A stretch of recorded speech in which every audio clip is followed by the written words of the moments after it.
పదవులు మీకే, పైసలు మీకేనా అన్న. ఎవరినన్నది?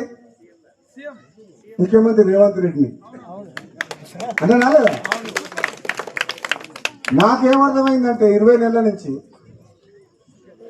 మన మునుగోడు నియోజకవర్గంలో రోడ్ల కాంట్రాక్టర్లకు, దేనికి బిల్డింగ్ కట్టిన వాళ్ళకు, సీసీ రోడ్లకు, దేనిలకు ₹1 మీద వస్తలేదు.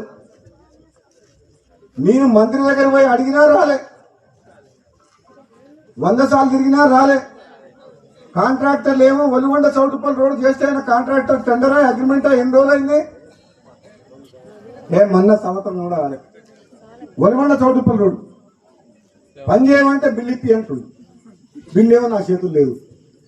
అది ఎవరిస్తుంది? ముఖ్యమంత్రి ఇవ్వాలి. ఇది ముఖ్యమంత్రి ఉద్దేశించి అదే అన్న. ముఖ్యమంత్రిని విమర్శిస్తలేను, పార్టీని విమర్శిస్తలేను. ప్రజలు నన్ను అడుగుతున్నారు, ప్రజలు రోడ్డు చేయమంటుండ్రు, ఇంకేదైనా పని చేయమంటుండ్రు.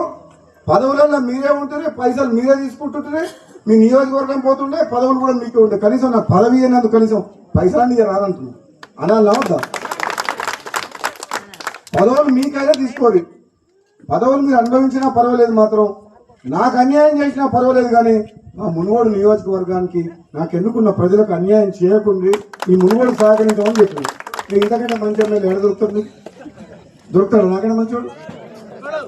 చెప్పరు. మీకోసము నాకు అన్యాయం అయినా పర్వాలేదు అంటున్నా, కానీ ఈ మునుగోడు నియోజకవర్గ ప్రజలకు ఈ అభివృద్ధికి ఆటంకం కలిగించకుండా నిధులు ఇవ్వమని అడుగుతున్నా. మీరు ఇంత మంచిగా ఓడతారమ్మా.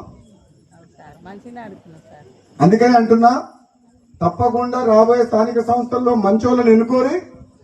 ఎందుకంటే మంచోళ్ళని ఎన్నుకుంటే కొంచెం నేను కొట్లాడుతున్నా ఆమె ఉంటారని. లేకపోతే మళ్ళీ ఎక్కడికైనా పోయింది అనుకో, రమ్మంటే మళ్ళీ ఎన్ని పైసలు ఇస్తామని నన్ను అడుగుతారు, మళ్ళీ బేరం పెడతారు. మంచోళ్ళని ఎన్నుకోరి. పదవి అనేది అధిష్టానం నిర్ణయం తీసుకుంటది.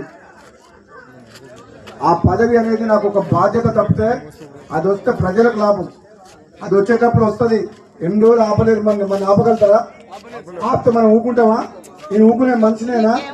నేను ఎప్పుడైనా సరే మీ గురించి ఆలోచిస్తున్నా. తప్పకుండా రామిరెడ్డి గారు, మీ కాలువ ద్వారా ఈ ప్రాంత ప్రజలకు వీలైనంత వరకు గతంలో నేను ఎంపీ ఉన్నప్పుడు కూడా చేపించిన, ఇప్పుడు కూడా నేను ఆలోచన చేస్తున్నా. రెండోది, రోడ్ల విషయంలో కానీ, హైవే విషయంలో కానీ, అండర్ పాస్ విషయంలో కానీ నా మీద బాధ్యత తీసుకుంటున్నా. మీరు నన్ను నమ్మండి.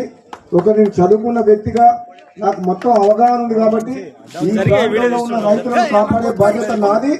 ఈ ప్రాంతాన్ని అభివృద్ధి చేసేంత వరకు నేను నిద్రపోను. ఇంకా 3.5 ఏళ్ల సమయం ఉంది. మీరు నా మీద నమ్మకం